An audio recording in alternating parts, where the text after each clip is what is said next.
All right, thanks everyone again for joining us today. I am Sarah Parks, Program Manager for the Missouri Association for Museums and Archives. So thank you for being with us this morning as we wrap up our virtual pre-conference with the Northeast Document Conservation Center. This morning we are talking about oral histories, and Karl is going to be our presenter. Karl's an associate audio preservation engineer at NEDCC. And I will go ahead and just do a couple other logistical things. If you have questions, feel free to put them in the chat. We will have a question and answer at the end of the session too. So if you feel more comfortable unmuting yourself, you can do that at the end here. There is also going to be at the end of this presentation, I will be sending out a copy of the slides. So you will get that in a PDF. You'll also get a link to the recording that'll go up on our YouTube channel, and a survey link for the program today. So you'll get all of that in a follow-up email from me later today.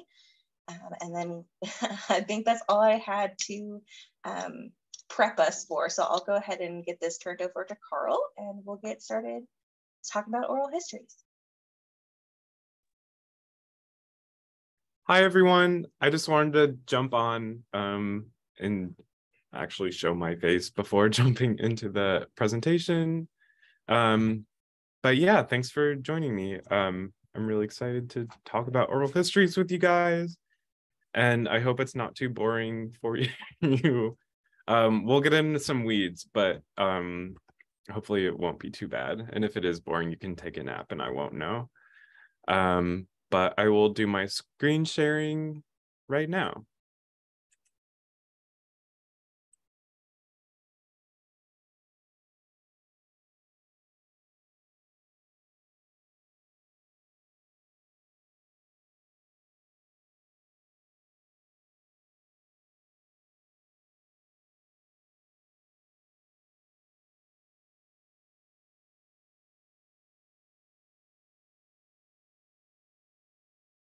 Okay, is this working? Can everyone hear me and see my slide? Yes. Okay, good, cool. And I apologize for the incorrect time. I got confused. It's not 10:30 p.m. either. Okay, so yeah, thanks for joining us. I'm just minimizing some tabs here. And all right. Okay, we already did a brief intro, but again, this presentation is about creating preservation quality oral history recordings. And I have so yeah, I am an associate audio preservation engineer here at the Northeast Document Conservation Center, where I specialize in fully attended transfers of analog materials. So that means I listen through everything in real time to catch any anomalies or any kind of funny things that happen. But before I started working here, I was a ye olde kind of regular audio engineer. So I have a bit of a background in things like recording, mixing, and mastering audio. So I'm going to bring some of those things to this presentation. And yeah, I'm excited to do that. So here we go. And these are the topics that we're going to cover today. And I've tried my best to make the layout as logical as possible. So first we'll do a quick intro. Then we'll talk about a bit about recording equipment 101, or the recording equipment involved in making an oral history recording. Then I'll dive into an audio engineering crash course, or the concepts behind the equipment. After that, I'll talk about capturing audio correctly, or how and where to use the equipment. And lastly, I'll go over some next steps and resources. So this webinar is about creating preservation quality oral histories, and it really is about audio engineering. there are plenty of other factors to consider while making an oral history, but this presentation is a crash course in how to record clean, high-resolution audio. Everything else is up to you and your institution about how you'd like to proceed, like regarding ethics, storage, and file management. I'd also like to mention now that the preservation quality file format is a 96 kilohertz 24-bit broadcast wave file, and I'll get to that later, but it's good to keep in mind at the get-go.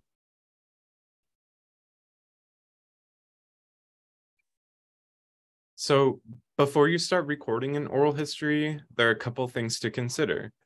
Your subject is an important consideration. So are you interviewing just one person? Is it a group of people? These factors can help you decide what equipment you need. You'll also have to think about the physical space where you're going to conduct the oral history recording. So are you going to be outside in someone's home, maybe in a quiet room at a library? That would be best if you don't have a recording studio. And lastly, you'll have to think about your budget. Thankfully, there's a lot of really great equipment that isn't that expensive. So you can make really nice recordings with equipment that only costs a couple $100. I have some example equipment that I'll talk about later. And also, I want to mention that we're a nonprofit, so I don't necessarily endorse any of these products. You can do more research into what works best for you. But yes, they will be just examples. All right, let's jump on in. So recording audio requires some equipment, and there's no right way to do it. There are many ways to get a great sounding recording, and I'll introduce you to a couple different ways to capture an oral history. This involves a way to record the audio, a way to listen to the audio, and a way to edit the audio, and a way to store the audio. The bulk of this webinar is about ways to record your audio, but we'll, of course, touch on the other topics as well.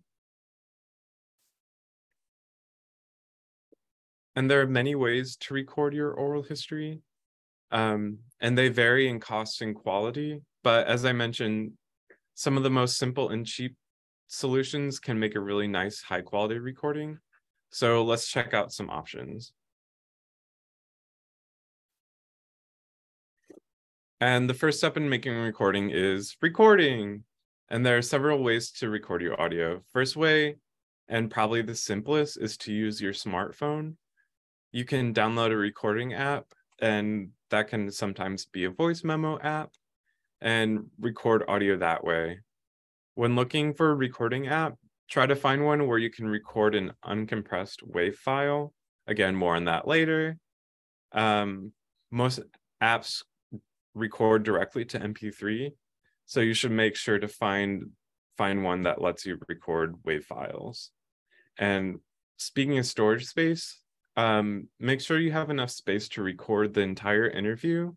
These can last a long time and require a couple gigs of memory. Also, check that the app won't stop recording after a certain time.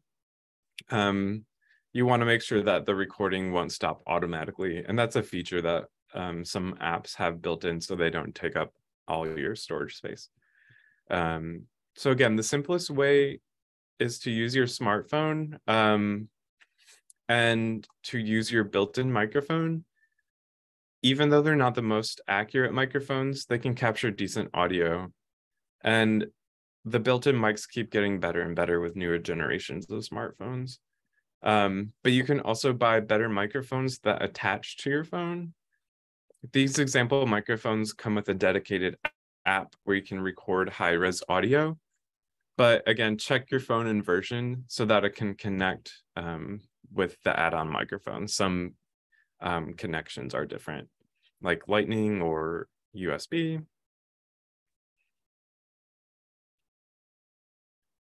Another simple way to record your audio is to use a handheld all-in-one recorder. These devices have microphones, meters, and a headphone jack, so so that you can listen to what you're recording. It records directly to an SD card, and you can then take the SD card and transfer the files to your computer for editing and storage. If you decide to use a handheld recorder, I'd recommend putting the recorder on a tripod so that it won't get bumped as easily if it's on a table.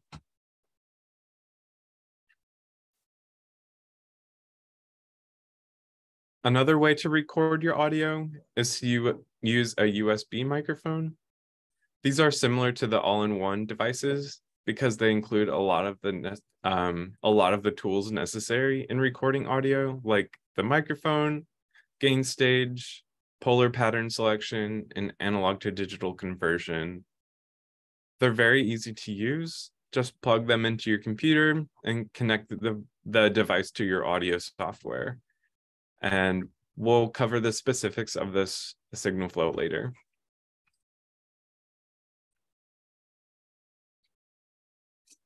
Lastly, you can select separate recording equipment for the recording, and using separate audio equipment can offer the best results, but it is often expensive and complicated to set up. However, it provides the most flexibility.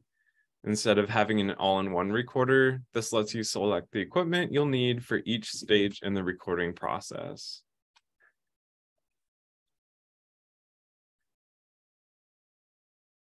And next is a way to listen to the audio. And it's really important to listen to the audio that you're recording. You want to make sure that everything is working properly and that you can hear yourself and the interviewee clearly. You can also listen for any noises in the room that are distracting. Sometimes ambient noises are more noticeable when you're listening on headphones rather than with your ears. Your brain can kind of tune things out easily, and it's only when you listen to the audio that you notice any extra noises.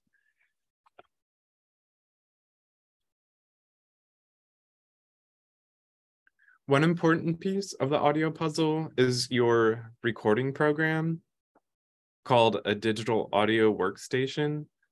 And depending on your setup, you can record to these programs and you can also edit with these programs.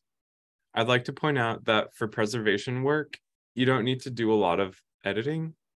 Actually, it's best practice not to do any editing at all on the initial recording, the preservation master file.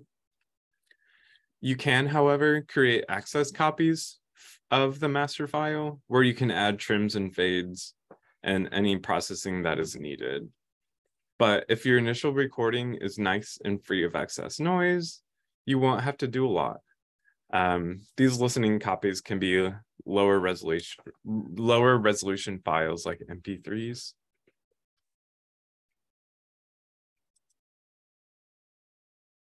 And next we have, we'll talk about ways to store your audio.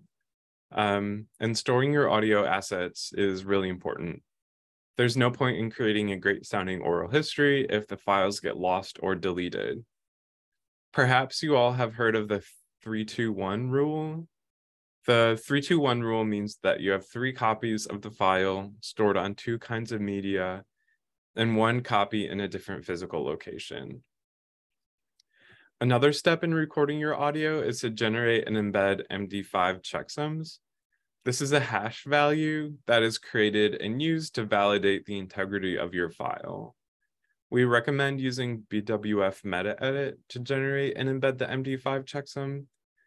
This is a free program that also lets you embed other kinds of metadata into your master file. So when you finish your recording, open the file in this program and generate and save the MD5 checksum.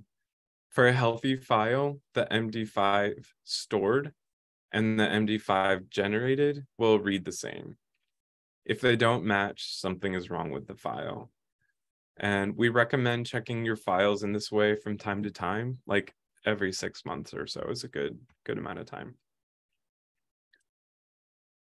So here's an example of a basic recording setup. At the center, we have a blue Yeti brand USB microphone that we use for these webinars. And I'll be using it as an example throughout this webinar. And again, for this example, I've connected the microphone to my computer via the USB cable. Then I opened Audacity, which is a free DAW, and selected the Yeti as my input source.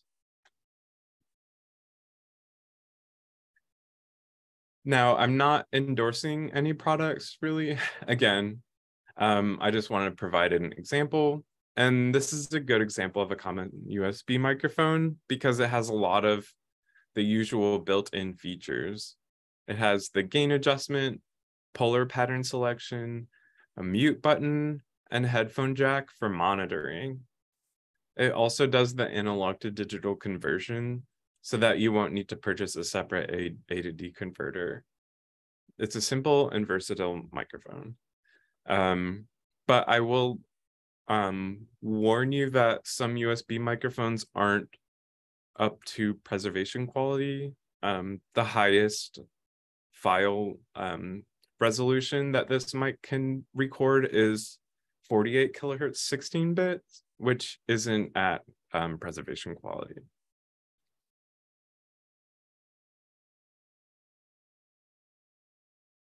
And here's an example of a digital audio workstation. Audacity is a free DAW that you can download, and it has all the basic features you need to record an oral history. In Audacity and most other DAWs, you can create and record to an audio track and see the waveform of the audio while you're recording, which is kind of a nice feature.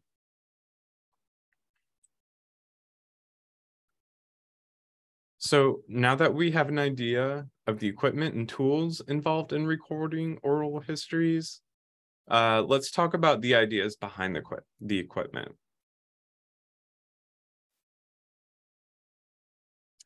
So I really want to give you a good introduction into audio engineering.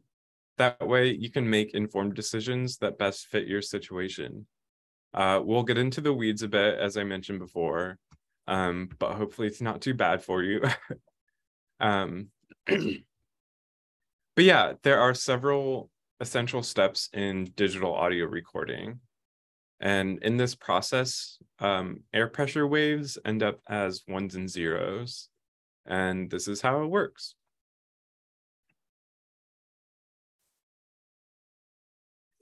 Okay, so let's start the signal flow from the bottom right.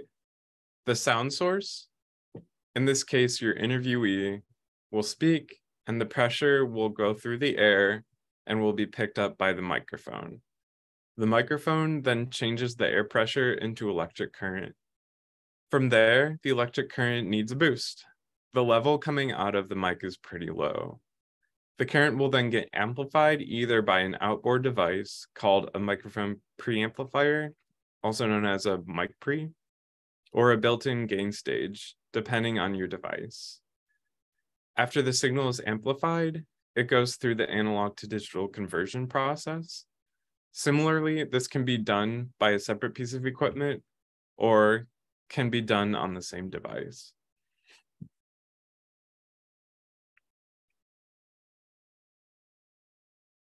Once the audio has been digitized, also known as quantized, the digital bit stream can then be recorded and captured by your recording device. Again, some devices do this internally, while others require a computer program to record. And lastly, once the audio is recorded and the file is saved, it is ready for safe long-term storage. And the method by which is up to you.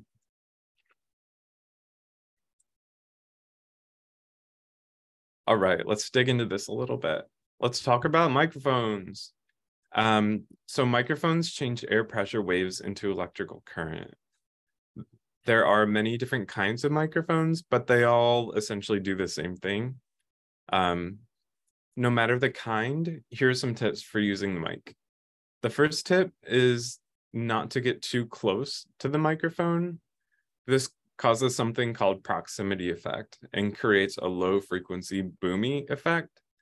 And it can sound pretty unnatural. Some people in radio and broadcast like to use it, but we want to capture the audio as naturally as possible. Another tip is if you happen to be recording outside on a windy day, use a windscreen to cover the microphone. This dissipates the energy of the wind and keeps it from making too much noise in the audio signal. And here's a picture of a broadcaster, like really close to the microphone. And in my humble opinion, that's probably a little too close. But if you like it, good for that. It works for you. But probably not great for an oral history. Next, gain adjustment allows you to control the level or amplitude of the signal.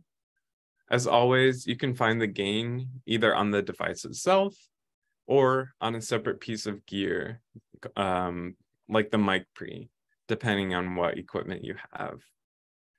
You want to keep an eye on the level, and this is how you adjust it. So keep an eye on your meter and adjust the gain so that it doesn't go into the red. You want to make sure that the level doesn't exceed 0 dB on the meter. And if it does, that means the signal has clipped or it's distorted. And we want to avoid that. It's a good idea to test the level before you start the recording. You can do this by speaking loudly into the microphone and adjusting the gain that way. It's best to keep the level conservative and safe. So when in doubt, set the gain lower so that the signal does not distort.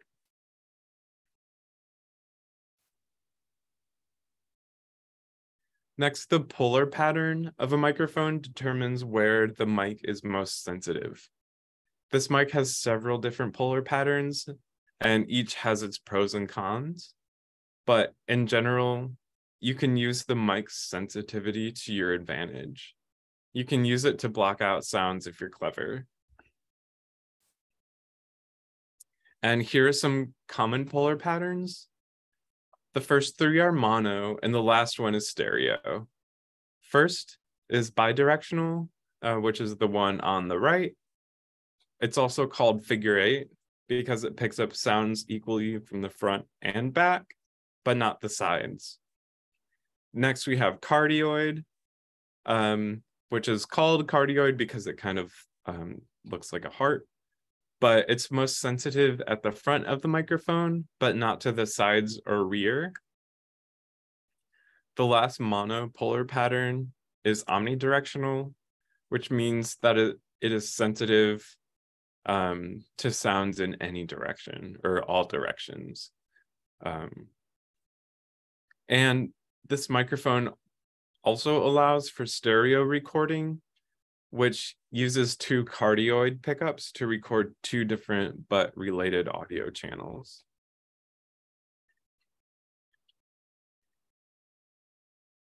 So which polar pattern is best? And it really depends on the situation. For interview style recording, I highly recommend using the bidirectional polar pattern. Bidirectional is the most sensitive from the front and rear of the microphone, but not from the sides. These orbs, we'll say, will capture interview style recordings best. This pattern is least sensitive to the sides of the mic, so you can use that to block out any room noises.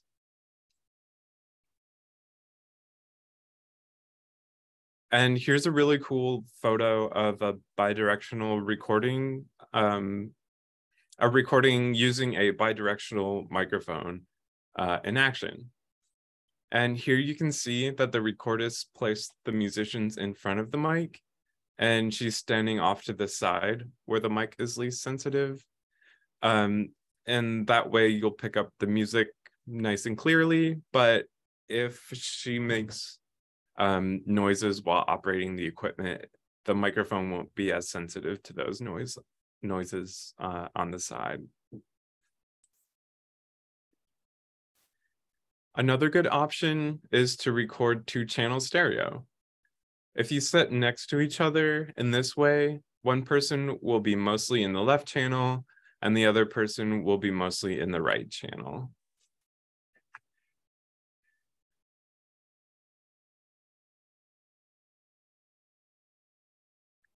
These other polar patterns are better for less common situations. First, the omnidirectional pattern would be good for a roundtable discussion where you put the mic in the center and it'll pick up sounds evenly from all sides. And lastly, the cardioid pattern is best if you are the only person recording. Cardioid is sensitive to the front of the mic and not the rear, so it's best for podcasts and music recordings. And again, to avoid the proximity effect, it's a good idea to speak in front of the mic from about 12 inches away.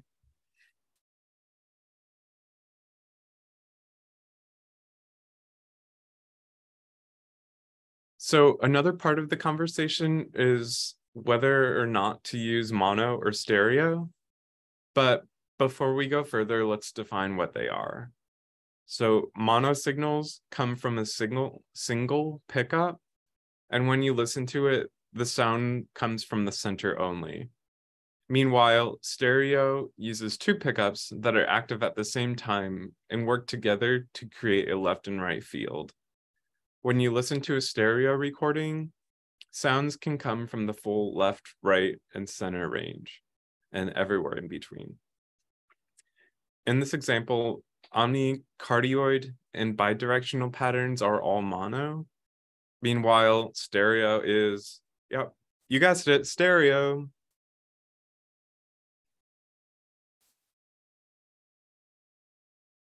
And sometimes there's confusion between mono and stereo. And the main question is, how can two channels be mono?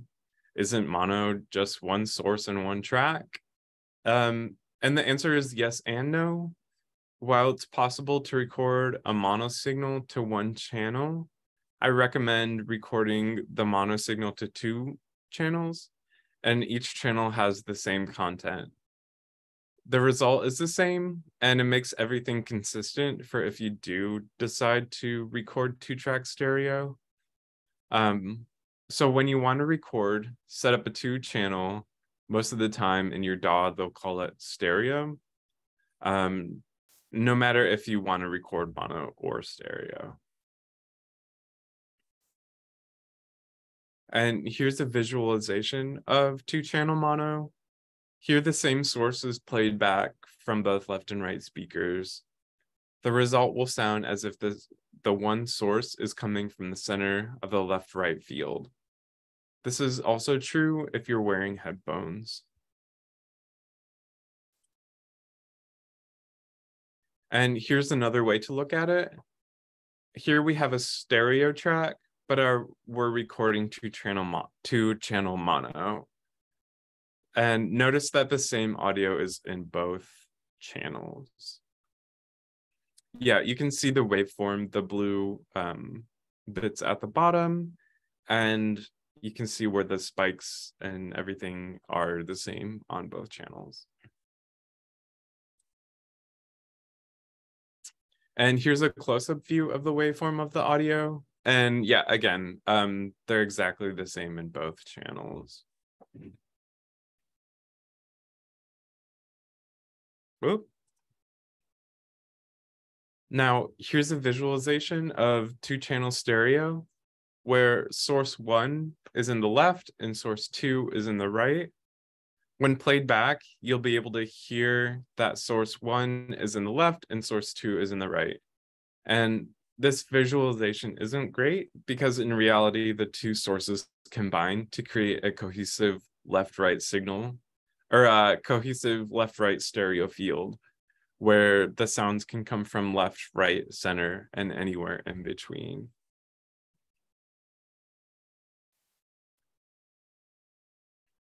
And here we can see a stereo recording in action. You can see that the two channels are different, but related because they're happening at the same time. And we'll zoom in on this too here. And yeah, here's the closer view of two-channel stereo track. You can see that the audio in each channel is different, but related. So during this recording, I bumped the left side of the microphone, and that was captured mostly on the left side.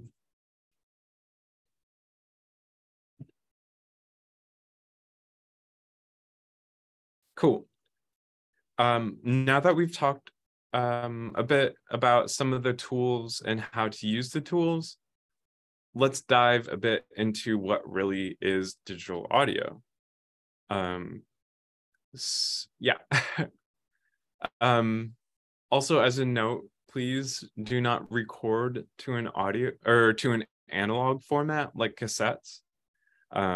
These will degrade over time and you'll have to get it digitized at some point anyway. And modern equipment is digital, so you should update if you don't have any digital recording equipment. So to recap, a microphone changes air pressure waves into electric current. That current is then amplified at the gain stage, and then that current is digitized.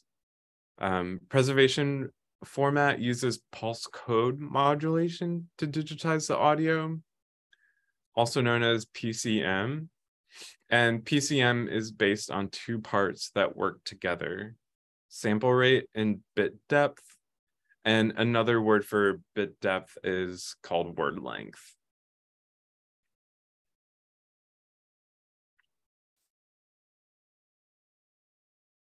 So first, we have samples, which are data points that are collected at a predetermined frequency, which is called the sample rate. And the sample rate determines the uppermost frequency that you can accurately capture in your recording. The rule is that you want to pick the sample rate that is double the highest frequency that you want to capture. So, for example, the upper limit of human hearing is about 20 kilohertz or 20,000 cycles per second.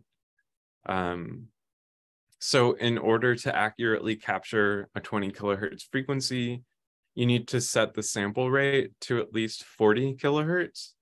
And as an example, CD quality standard is 44.1 kilohertz.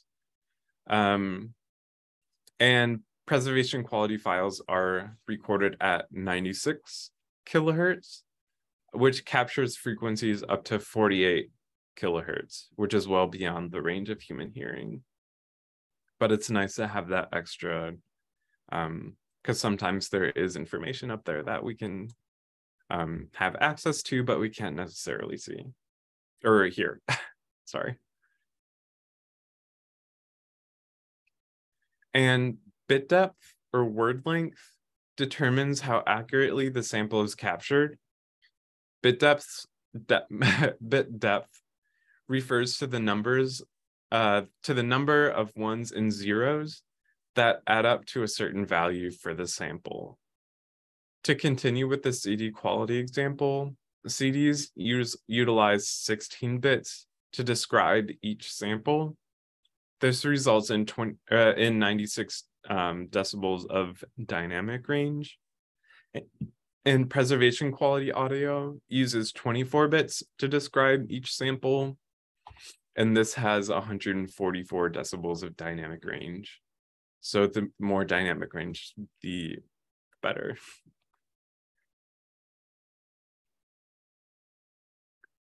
And here's a really basic illustration of how analog signal is digitized. The red line is the incoming electric current. So as time passes, the analog to digital converter takes data points, which is the samples, at specific increments called the sample rate. At this moment, each data point or the sample gets a specific value of ones and zeros. And notice that the samples aren't exactly on the red line. This example is very low resolution. So the more bits gives you more accuracy, which is why 24-bit is preferred. So if this diagram here was 24-bit, the little blue dots would be much closer to the red line.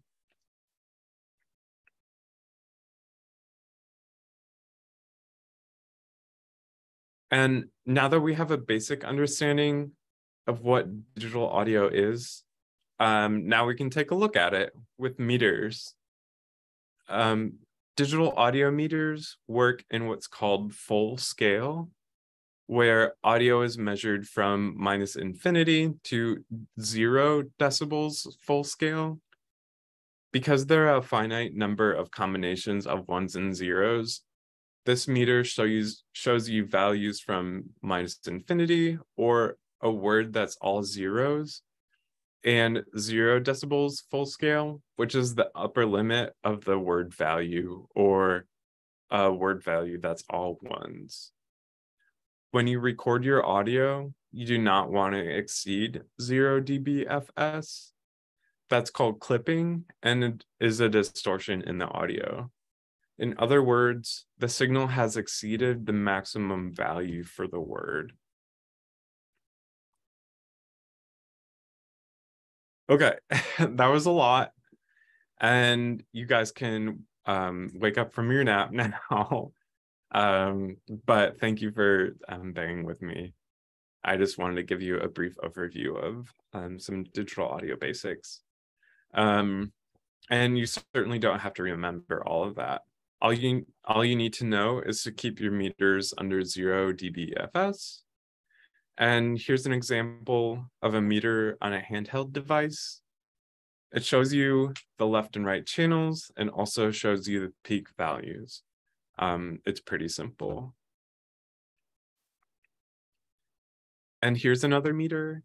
This is the meter on our DAW that we use at the center while digitizing various analog formats. It has a couple nice features, and it shows you the highest peak level, the current peak level, as well as the average loudness over the past 3 seconds. And it's really helpful for setting your gain.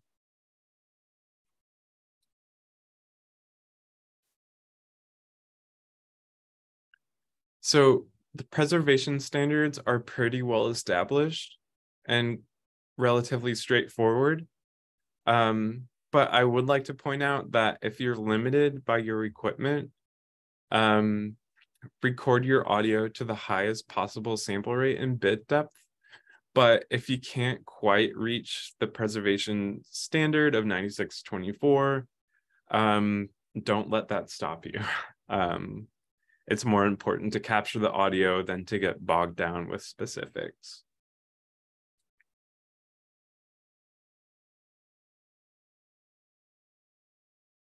And some audio programs or like smartphone apps let you record directly to MP3 file format. And this can be nice if you don't have much storage space, but this really isn't preservation quality.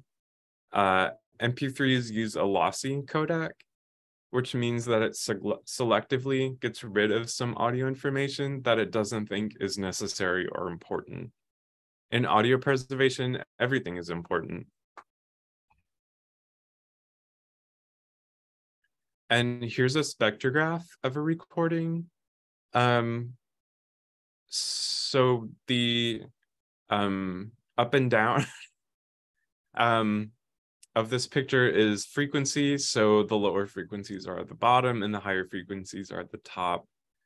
And the horizontal axis is time. So it plots frequency over time. The top is a WAV file and the bottom is an MP3 of the exact same audio.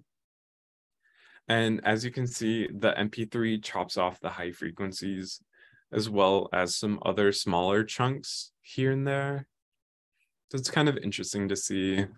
It looks like the MP3 cuts off at about 12.5 kilohertz, which is pretty high. But theoretically, people definitely can hear way above that. And that's all very important information that we want to maintain. So to regroup, when you record, avoid analog, upgrade to digital. Also take some time to get to know your equipment. There can be a bit of a learning curve with the new equipment. So read through the manual and do a couple test recordings so that you feel comfortable when it comes time to record your oral history.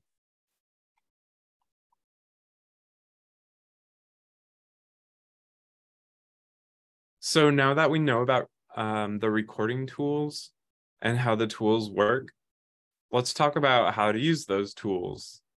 And now you can sit back and relax for a little bit of story time. And I'll apologize up front that this is pretty silly. Recording Oral Histories, Green Eggs, and Microphones by Not Dr. Seuss.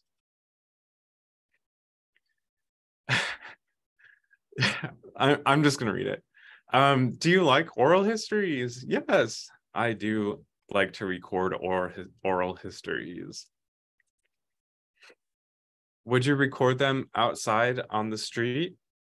I try not to. Would you record in a closet next to loud computer parts? Eek. Nope. Would you record next to a HVAC vent? Let me think for a sec. No. Would you record in the kitchen? Smells good, but still no. Would you record next to electrical transformers? No, thanks. And would you record in a quiet room where you can close the door and nobody will disturb you? Yes. Okay, thanks for humoring me. But I wanted to point out that your recording environment really matters. And it's best to do it in a quiet place where you won't be disturbed. But let's dive into a couple different scenarios. Sometimes a restaurant can be a fun place to meet with people and chat and record your conversations. But I wouldn't really recommend doing an oral history at a restaurant. But if you feel that you must, try to keep the conversation close and the microphone close. This way, your conversation will be more audible relative to the background noise. You can also tailor the puller pattern of the microphone so that you can block out background noise further. And in this situation, I'd recommend using bidirectional or stereo.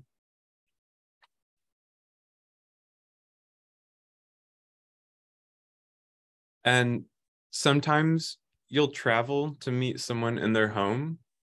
This can be a great place to record an oral history, but there are a few things to keep in mind. You should look around and listen for any potential distractions, like are there pets, children, is there traffic noise? Try to find the quietest place in the house and use that room to record the oral history.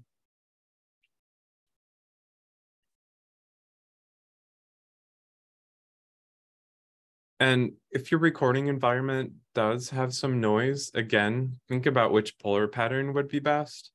And here's our favorite bidirectional in action again. Notice that I have it's placed so that the sides of the microphone are facing the traffic. And the idea is that it won't pick up the traffic as well.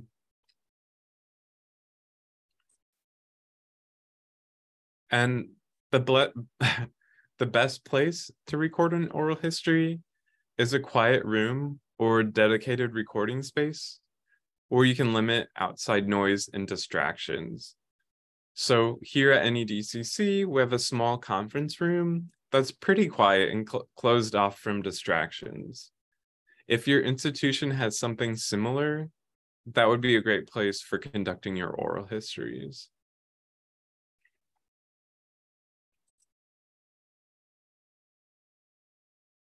And especially now, video calls can be a great way to get in touch with people. But however, technically speaking, the audio quality is not preservation quality. Audio streaming is some kind of lossy format, similar to MP3, and that's not desirable. However, again, don't let this stop you. If this is the only way you can make an oral history, please do it. Again, I know it's easier said than done. Sorry.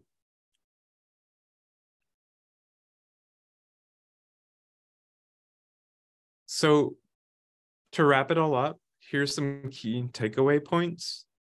Consider the equipment and your budget. First, get to know your equipment beforehand. Do some test recordings where you select the best puller pattern. You can watch the meter and listen to your audio. Next, try to record the preservation standard file format whenever possible. Again, that is 96 kilohertz, 24-bit broadcast wave format file. And when you're recording, try to avoid loud and distracting areas. Then, after you make the recording, store your audio safely. You can do things like embedding checksums that we talked about and following the 3-2-1 rule. And finally, have fun. I know oral histories are really important for cultural heritage. But yeah, make sure you're having fun while you're doing it. And lastly, I have some resources and next steps. And here's some resources if you'd like to check them out. So for digital preservation, you can check out our preservation services. We have a Fundamentals of AV Preservation, which is a free resource that you can access. Also, please feel free to get in touch with us at the audio department. So the director is Bryce Rowe, and here's her email. And also feel free to reach out to me directly. Also, a nice oral history blog, digitalomnium.com. It has product reviews, tips, techniques, etc. And lastly, if all that technical jargon about audio bit depths and stuff was a little confusing and you want to learn more, this is a really great article with graphics and illustrations that kind of explain digital audio a bit more.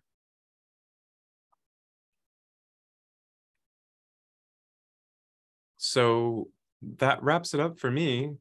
Yeah, feel free to put some questions in the chat box, which I will have to find on my side of things.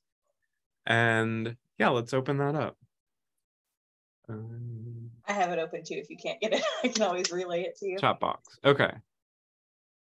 Cool. Do you have any tips of where to find professional development on interviewing techniques? Oh, that's a good oh, sorry. I not off the top of my head, I don't have any tips of where to find interviewing techniques. But yeah, I'm sure there's some out there. I apologize. That's a really great question. But yeah.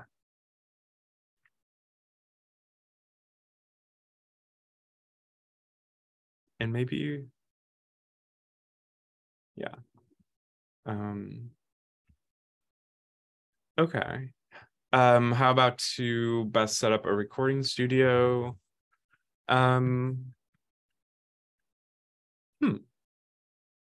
There are lots of great like websites and forums about audio equipment and stuff. But if you would like to email me, like if you have any specific questions about that, I'd be happy to answer your question. Yeah, do you have any ideas more specifically about like what you're looking for in your recording situation? Cool. Okay, a small closet space. Yeah, that'll be fine. And again, it really depends on your budget. Yeah, you can buy microphones and separate outboard gear, or like a USB microphone is really is a really good tool because it has so many features built in and they're relatively easy to use. So I'd recommend something like that. And for like acoustic treatment, you could you could even like hang blankets on the walls so that you won't get any kind of weird echoes coming from reflections of the doors or any hard surfaces like a wall. So you can kind of cover those up. Yeah. Does that answer your question? Is that okay? Cool.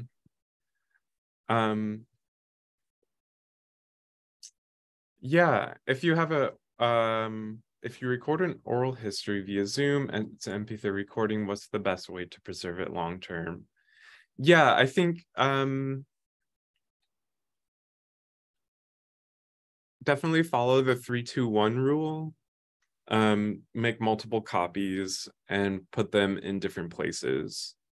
You can embed metadata into MP3 files, but it's different than a WAV file. Like the WAV file lets you embed various checksums, which let you verify the integrity of the file. And I'm not sure if MP3s can do that. I don't think they can. But yeah, definitely for long-term preservation of MP3, multiple copies, and every 6 months or so, yeah, you should open them up and listen to them and make sure they're in good shape. Yeah. Cool. You're welcome.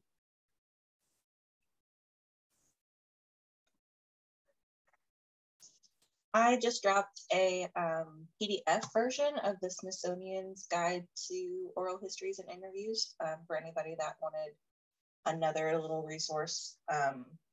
They did specifically, it's like folk life and oral history interviewing guide. So there's like a checklist and may have some tips in there for doing your actual interview too. Cool, thank you. That's perfect. That's, yeah, that seems like a great resource. I'll go ahead and include it in the follow-up email too for those that don't grab it off the chat right now. So you'll have that later on. Cool.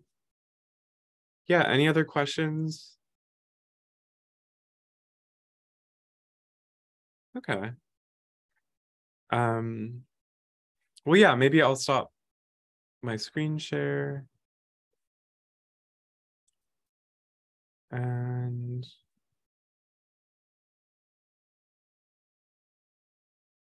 yeah.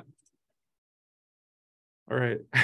Thanks again, everyone, for sitting through the presentation.